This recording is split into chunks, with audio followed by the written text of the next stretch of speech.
Hey, it's Moe Ari and Tiffany. And you're listening to the hashtag Love Goals podcast. Before we get into this episode, I just want you to remember that every human, regardless of identity, needs these three things: belonging, authenticity, and love. And after a decade of partnership, we've learned to co-create these things and so much more.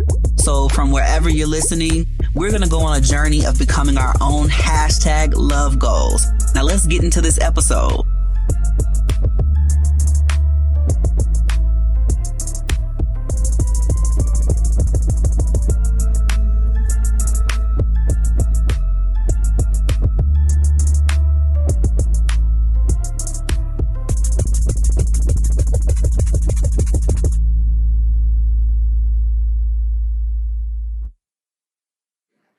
Hey, it's Moe Ari and Tiffany. And you are listening to the hashtag Love Goals podcast. We are so excited that you all are here today. We gonna start talking about a little bit today about couples therapy. Yeah. I remember early on in our relationship, I used to tell people like, oh my gosh, I'm dating this amazing person, but they're therapists, right? But they're therapists.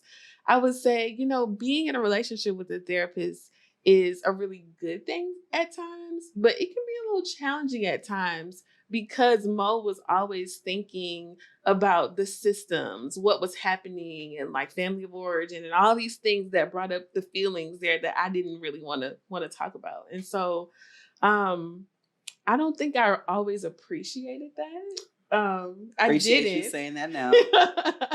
I didn't, but I have really, through our relationship, understood the importance of both individual therapy and couples therapy. Yeah. So we just want to dig in a little bit about couples therapy, the role that it has played in our lives, and how it could be really beneficial. Yeah. Well, thank you for setting that up and telling your truth.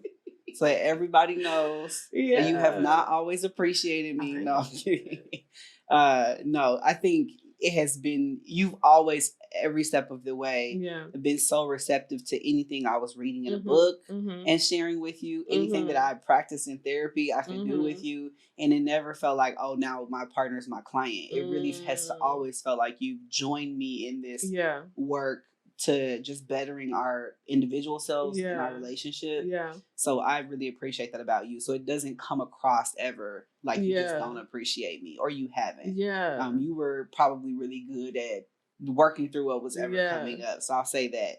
And I also like to add that I didn't always think you were therapizing me either. Therapizing. I don't know if that's a real word or not, but I didn't always feel like that. It was just like you were calling out these things that were hidden in a back corner that I was like, why you gotta talk about that? Why do you have to be so perceptive? Like that happened 20 years ago. What does that have to do with what's happening right now? Right. And so I have learned to really appreciate that, but I still don't to this day think that you're therapizing me. I really honor that. So we're going with this word that you created. Therapizing, right? But I just wanted to add that. Like, it's not like I think you're on as therapist all the time and I'm your client. So I don't feel that either. Yeah. And I think that is really special to hear. I really appreciate that. I think the therapy work, for me, I really believe it has to become embodied. So you take the things that you learn in therapy and you really practice them so that they become a part of you and you live from that space versus, constantly trying to mechanically maneuver your relationship. This is why couples therapy is really helpful. So I'm glad we're talking about it. So for anybody that does not know, I am a licensed marriage and family therapist in Illinois and Georgia. Don't go Googling me and doing all of that. That's a lot. But I am licensed. So I have worked with a lot of couples and families, blended families, people with foster children, just all kinds of relationships, polyamorous, non-monogamous people, the gamut of identity, LGBTQIA plus included. Right.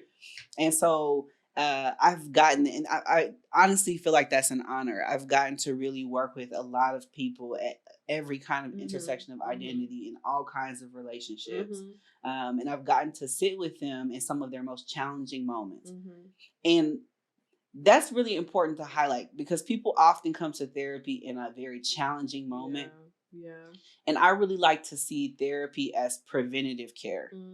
And so if we could start to come to therapy, couples therapy especially, as a preventative care schedule. Yeah. You know, like it's more like maintenance. Like, you know, you're coming just to check in about your relationship. It can prevent us from getting to like ER moments in our relationship. Right. I don't often like to work the ER in relationships. Okay. Y'all turn me into a therapy doctor. And I am like just trying to be, you know, a support for the relationship. You're not trying to be a trauma surgeon. Yeah, I'm not. And I wouldn't want your relationship to get to that point before you ask for help. Yeah. And so I don't want our relationship to get to that point before I ask for help or you ask for help. Right. And so I'm often honoring that feeling and experience of being a therapist by also doing this work in my own personal life and then with you in relationship. So I just encourage everybody to go to couples therapy as a preventative measure. I'll say that from the top of this episode so you know how I feel. Yeah. And I agree. I feel like that's really important to go when things are good, like to sustain that. Yeah. And I would ask you, as a marriage and family therapist, in order to even move to the point where you go to therapy, let's say whether preventative, trauma, crisis, like any of that. Yeah. I feel like there's so much stigma around it. Yeah. Right? There's so much like, oh my God, you know, there people already assume if we go into couples therapy, that means we on the brink of divorce. Yeah. That's true. You know, should I be going to pastoral counseling? Should I, you know, be praying about it? Like whatever the thing, which all of these things are fine. You know, they work for you and your relationship. Yeah. But I do feel like there's so much stigma around therapy in general, individual, couples, any of that. How do you encourage couples to even work through that? Yeah. To go to therapy, preventative or in crisis? Yeah. Well, right. Because some people won't even come to crisis, right? Yeah. No, I think you bring up some really great points, some really great things to be thinking about. Like, you know, even thinking about couples who want to go to pastoral counseling, for instance, or would rather go to get support from whatever their religious institution is or spiritual affiliation. Right. Whether you're going to see a shaman or what, get you some support for your relationship. Get you a community to support your relationship. You deserve that. Your relationship and your love deserves that. And so I'm in favor of you getting whatever support you need. Yeah. So I'll say that. Yeah. There are all these stigmas you're talking about with regard to couples therapy and mental health in general. Yeah. And so I often like to start with people by getting those kinds of misconceptions out on the table. Let's talk about what you learned from your family of origin, meaning the family you grew up with. Right. Let's talk about what you learned from them about mental health, about therapy. What word associations come up when you think about therapy. Right. And oftentimes, I think for LGBT people and definitely for Black people, there is a lot of suspicion. Yes. And more so, of course, with counselors, they feel like don't share their identities in any way. Right. But there's a lot of suspicion with good reason because there have been so many injustices, so many harms that do still occur in the therapy field. Yeah. With marginalized groups, with often oppressed populations. So it's really important that you meet a therapist that you really feel comfortable with, that is caring of your intersectional identities. So that's my advice. Start with finding someone that you feel like could identify with who you are. Yeah. And if that counselor does not visibly represent any of your identities, it is very much worth it to have a direct conversation with that therapist about how you would like to be supported given the identities that you have. Right. Because let's say I meet a black person of any kind. They could come to therapy assuming that I'll understand who they are and how they've lived. Right. But I'm a Black person from Chicago. That is a very different lived experience than what y'all have going down here in Georgia. Exactly. You know, so therapy with me could look different. I might have some ways that I don't fully understand what it was like to grow up in the Bible Belt. And I know I've experienced that in my relationship with you. Absolutely. I have a little bit of a a way of like bucking against tradition that does not fly when you are from the South and born and raised. Right. You know, so my way of being in my family even, or how I would even approach family conflict is so different. And so I think that you can't just assume that you're going to have, based on like phenotypic identities that you share, you can't just assume that you're going to have somebody that gets you, but you can make sure that they get you by sharing more of your story and going and showing up. So I say start there. That's really good. And I feel like the times we've gone to therapy, we are searching for therapists based on keywords. I mean, you know, you can just look at them phenotypically, but some part of this, you know, you might be able to get their energy through a video or their website or what they're talking about, or you know, what they describe as how they do their work. So now you're touching on something there too, and you know, you already know what I'm about to say. Because I feel like in the past with couples therapy with Tiffany, like we've had I think we had a couple occasions where I have loved all of the therapists we've worked with. You know, a couple of times in the past in Chicago, I feel like we had some experiences with therapists who share plenty of our identities, intersectional identities. This is a prime example. But they had like, I could tell they had issues with their father. So I was activating something for them. And I'm like, why am I activating you? Now I'm already coming in here a therapist with another therapist, so I have to do this work. But then I come in here with this authority or this knowledge about the work that is like, can be intimidating. And it was activating something. And I can't fully remember how this shows up, but I have this feeling of the overall experience that was like, wow, she really is like not liking me that much. And I think so many men leave therapy feeling like that. So if you're in a relationship with a masculine person in general, it doesn't matter what you were assigned at birth. Masculine people often leave therapy feeling like the therapist is aligned with their feminine partner. And I think because the field is predominantly women that are therapists, but also this emotion-based context that mental health is, leans towards femininity, right? Like if you're asking people to access their feelings, a masculine person who doesn't necessarily have a lot of emotional leanings could feel isolated in that. So it's really important that we talk about how the therapist also thinks of therapy ahead of time. But it's also important that therapists have worked through their own things. Or talk about that countertransference that's coming up. Countertransference being what happens inside of the therapist and what happens inside of the client when we remind each other of somebody. And, you know, I definitely saw how these things kind of played out a little. Like, even when in the moment, I probably felt good, like, ooh, I'm validated. Ooh, I'm affirmed. But looking back on it, I'm like, ooh, I can kind of see how it was a little bit more leaning towards me, where there was real opportunity for me to be challenged there. That could have really helped in the work. And for a second, I would like to play devil's advocate a little bit, because I think early on in our relationship, when we explored couples therapy, it was in the context of one of us having an individual therapist and inviting the partner into that. So to support your work. And so I had an individual, I'm going to individual therapy with this therapist. We built rapport. We have this relationship. And I'm like, oh my God, I think this will be helpful to my individual work. Can I bring my partner in?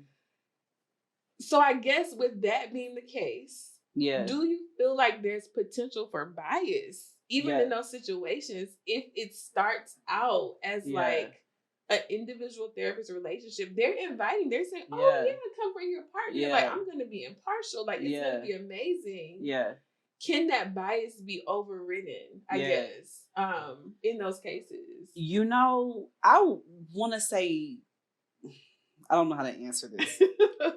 I want to say, from a therapist perspective, what I would do in that case, because this is very valuable, like for the partner to come in and support the work. Exactly. From my perspective, and I think your most recent therapist has done a phenomenal job at this. She leans on her rapport with you, so she knows she can challenge you. She doesn't really have to build. She's working on building rapport with me then in that context. And so if I'm coming in to support your work, she doesn't know anything about me. So that's how I was aware. Now I'm remembering. That's how I was aware that these other therapists were really struggling in their relationship with me because this is your second meeting with me ever in life. Yeah. And it was because they knew how to build this rapport with you. They already had that. Yeah. But they were not relying on it to challenge you. They were really just challenging me like rapid fire. And, I think it was probably also intimidating, right? I'm a therapist. So they were like, let me make sure that they don't think they're just going to get over on me, right? They don't have to do any work. And I also think that this is a moment where we have to check our biases, like as therapists too. If a person or a couple comes in and you have more rapport with one person, you really have to throw away, at least for that couple sessions, those couple sessions, you have to throw away what preconceived notions you have about this other person because you have not met them. So you're getting this one person's narrative about the story. This can happen in couples therapy too, right? So we want to be looking out for all kinds of things like that. And so I guess if we had something that we wanted to have people leave this episode with understanding is that, you get to be protective of your relationship, but not to the point where you prevent another person from helping you. There are things that we can do, we can look out for. If you start to notice any signs that there's bias, be very accountable because ultimately you want to make sure that your relationship is protected. If a therapist isn't a good fit, find another one. Don't allow yourself to stay in a situation where you could be harmed. I know we talked a lot about these harms for the beginning part of this, but I want to pivot away from the harm and just talk a little bit about the benefits. I feel like it's important to acknowledge that does happen though. Even I'm a therapist sitting here telling you it does happen. I think it's important to acknowledge that so that we can get to, okay, but how do we navigate that when that does happen? And then how do we find someone who can support us? Because I also, with let's say the 10% of experiences that are negative, I know hundreds, if not thousands of therapists now that I could name. I'm not going to go through that list. It's a long list that are amazing, dynamic, super supportive, would be really great. And so those experiences were meant to challenge me in some way, but that doesn't mean that has to be everybody's story. Right. Absolutely. And I think maybe because you're a therapist and because I've really learned to respect the feel and the work, it didn't deter us from continuing on in it. We could have had those negative experiences and say, "Oh, I'm never going to therapy again." But we really honored the work there that was happening. And so there's way more benefits than cons here in this situation. And I talk to my friends all the time and, they'll tell me things that they're going through in their relationship. And I'm like, have you ever considered going to couples therapy or things like that?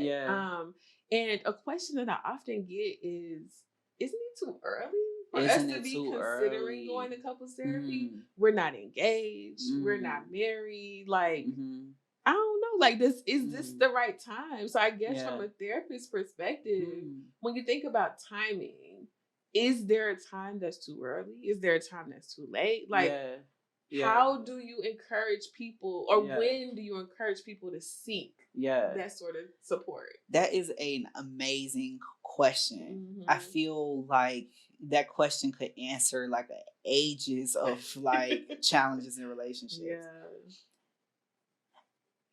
It's coming at a really good time in our culture where we're changing how we do relationships, changing how we think about them, what feels serious, when. So while we're reevaluating that, we can be reevaluating this. So if I met a couple and they came to me and they've been together for maybe like 5 months or something like that, and they're like, we're in therapy now. Am I going to be curious about like why they're here so early? Probably not. Because what I'd really be wanting to hear from them is, are you serious about this relationship? If this is a serious relationship to them enough where they came to therapy, that's all that you need. There is not this perfect timeline or trajectory toward marriage, and everybody's goal is not marriage. So that means that any relationship is fair game to come to therapy. If you want to see that relationship have a future, therapy is perfect preventative health for you and your relationship.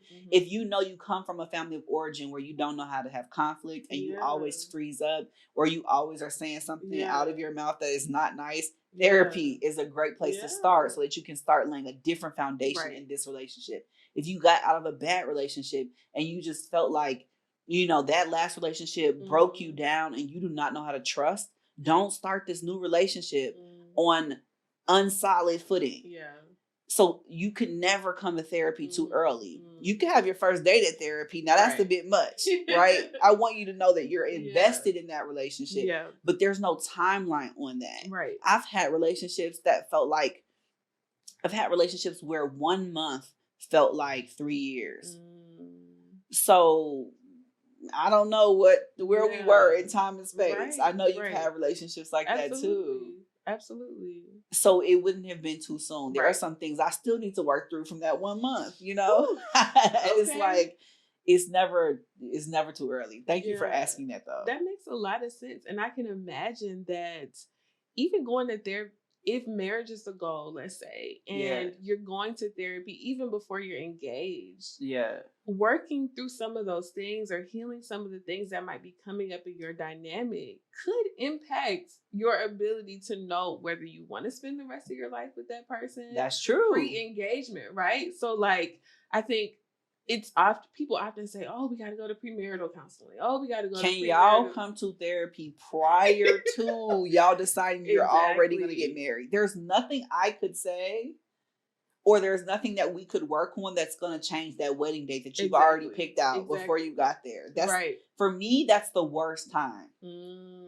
It's already so much stress and pressure when people are planning weddings. Yeah, you got to deal with the in-laws and all this family of origin stuff is already going to come up. The bubble gets burst immediately when you start talking about a wedding. Right. People want to make it about them. People say that they're not coming if you're queer. All this kinds of crazy stuff. Right. Then you want to be in therapy talking about the other problems you have. No, that's a point in time where your relationship needs to be a protective bubble around your sanity, because everybody else is going to make you feel just ridiculous. Absolutely. So I would say premarital counseling is something that I'd like to see shift in this next generation. I'd like to see it happen prior to engagement. Yeah. And then so you get to really just enjoy your relationship and the relationship bubble and let everybody else be crazy by themselves during that time. Right. Don't be crazy during that time, Yeah. And trying to work out a lot of pain and pressure that has been on you for the entirety of the relationship. Not to mention people are getting married a lot later. Yeah. And at least millennials are. Right. And so we've had a lot more time to spend some time in therapy. Yeah. So don't wait until you're like 36 and getting married to go. Yeah. We've had a lot more time than that. Like do the time now so that when you get to, that engagement, you don't have to see me. Right. You will have already had the tools worked out, what you're going to do as with regard to your finances and all of that. That's typically what's supposed to be in premarital counseling, talking about finances. Don't wait until premarital counseling to talk about whether or not you want kids. That is what we call a deal breaker in family therapy. If you come and you say to a family therapist, I don't want kids, she wants kids, we're going to say, put everything on pause. You can't split a baby. This is not one of the, this is a do not pass go kind of moment. This is one of the moments where we'll take the opportunity to use like therapy wisdom and say like, you have to figure this out or you can't keep going. That and like domestic violence. Those are the two things where it's like, that's a deal breaker. Yeah. So, you will just get me to just talk about those kinds of things. But I think it's so important in this generation that we're having conversations earlier. Seriously. And I have realized too, in, the times with us going to couples therapy, it brought up, like, there were many moments where I started individual therapy and then it kind of triggered couples therapy, let's say. Yeah. But also the reverse. Yeah. Like, there were moments where we were in couples therapy and I was like, ooh, a lot of this is kind of my stuff that I need to go take on the side, work through that simultaneously. That's a good point. And so I think a lot of people potentially could go into couples therapy being like, well, they do this, it gets on my nerves, it's so aggravating, we gonna figure it out for them. And then they get a rude awakening. Yeah. When they get into therapy and they be like, I play a part here. And I feel like I've been in those shoes. Yeah. And so I guess I'm just saying that, like, couples therapy can be, or it seems as if it can be like we're in couples therapy together, but I also still have my individual therapy that could really then still inform the work that we're doing together. Absolutely. Absolutely. And I will say that even just looking further down the line for families that maybe have grown a little bit and they have kids, you know, a lot of times people will come to family therapy, but they really needed couples therapy. So I have to always go back to that foundation with people. Don't bring your 5-year-old in here for family therapy and y'all have not worked through what's happening in the foundation of the family relationship. Right. This pairing or the three of y'all or whoever's in this relationship as the heads of the household are the main reason why we're in family therapy. Yeah. And I think so many people come because of a child or come because of like usually a child. Right. For family therapy. Right. But that child is often just expressing what's happening in the foundation. So I start with the foundation. I say, don't bring kid back until we figure out what's happening with you all. Exactly. And I make these big, I'm a Leo. So I make these big, I'll say 90%. Let's say 70% of the time, I never have to see that kid again. Kid starts feeling better. Right. Because a 5-year-old, I mean, their lives are kind of carefree. If they have a lot of stuff going on that's not cognitive, that's not medicine or something like that, you know, a lot of times they're expressing what's happening in their environment, whether it's at school or at home. But a lot of the time, things get better. So I'll say couples therapy is great even if you have kids. It's a great space to really just keep talking about your relationship over time. So never feel like, okay, once we're married and we've got a family, now we don't need to go, or now it should be family therapy. That's not typically the case. Even if you have a teenager, my commentary still stands. I want to talk to the parents first. I want to figure out what's happening in your dynamic, and then we figure out what's happening with kids. That's really helpful. And you know, I will also say that people often talk about frequency here. And so in the context of, you know, you encouraging people to go to therapy preventatively. I know that can look different from person to person, but from your expertise, are there different milestones or moments in your life where you should really consider it ahead of time? Like, is it like moments in a marriage or moments in a relationship that you're like, you should probably really consider going, even if you aren't feeling the grief right now or you aren't feeling the X right now? This is a marker in your head where you should probably be like, okay, let's go ahead and make that appointment. Because you might not be going to couples therapy every week. It might be more of a check-in, but can you speak to maybe what some of those milestones might be? I mean, you're hitting the nail on the head. Making it a check-in is so important because then it prevents it from needing to be years and years at a time. We don't get into crisis. The check-in could be 1 month of our lives where we have major transitions happening. And then we package it up. We understand it. We unpacked it. Then we pack it up and we do what we need to do with it. And then we release it. And then we're not back in therapy until we have another transition that we've been like, understanding is coming. And I think these big transitions, I would say, are the answer to that question. Those are the things you want to look out for. If you have a big milestone coming up, a loss, any kind of transition from one job to the next, one way of living, somebody quits working, somebody gets pregnant, somebody has a baby, you know, any big transition, that's a good time to check in. Therapy does not have to be, I won't say it's not meant to be. It can be, but it doesn't have to be something you do every single week for the rest of your life. It can be that you learn the tools there to start implementing them at home in your relationship to the point where you don't even need me. That's the goal. So the check-ins can start to really happen at home, but so often we don't take the time to do that.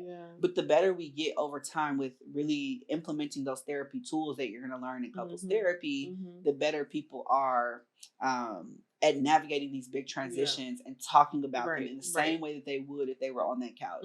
If we just create that space and time, we get better and better. So I would say the big transitions are the main moments where the check-in needs to happen with or without a therapist. But the therapist can really make sure we're going deep. If you feel like that's not your strength to really have perspective, don't try to be your own relationship therapist there. Get the support, have the conversation. There are so many different digital platforms now that don't even require a lot of money for therapy. Right. That's the other thing that's important to cover. Whether you have insurance or you have, just cash, there are all different kinds of therapists, all different kinds of platforms. You can really explore a lot of different avenues with that. Right. Absolutely. And I think I would just say that therapy can sound scary. Like from a person from the South, raised in the Bible Belt. I didn't know anybody who went to therapy. So when I am like even engaging in individual therapy, it was like, okay, why are you doing that? What's going on? And even couples therapy, I think it was something that I kind of kept low key, to be honest. But it doesn't have to be a scary thing. And I think it's real strength in knowing the value of that and how it can add to your relationship.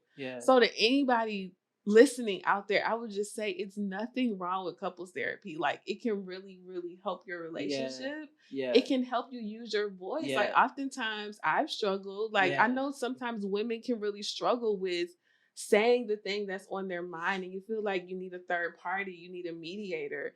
And when you find the right therapist, the right environment, it could really be a space where you can use your voice to communicate things that have been really challenging to communicate.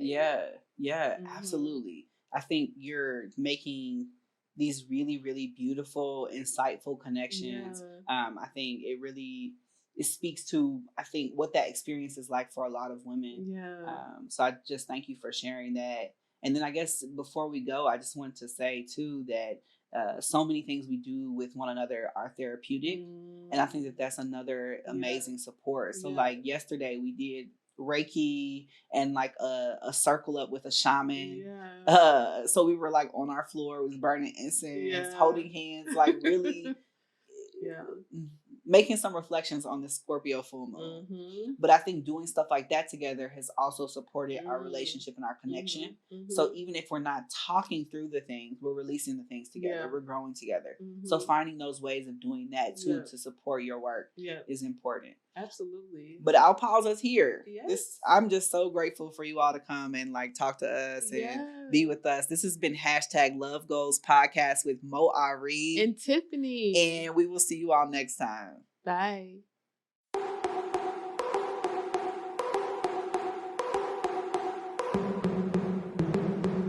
If you're listening to this on Apple Podcasts, don't forget to rate, review, and subscribe. If you want your question featured in an upcoming episode of the #Love Goals Podcast, go ahead and send your question to lovegoalspodcast@gmail.com. Check out our website at lovegoalspodcast.com and follow us on Instagram at Love Goals Podcast. We look forward to hearing from you soon.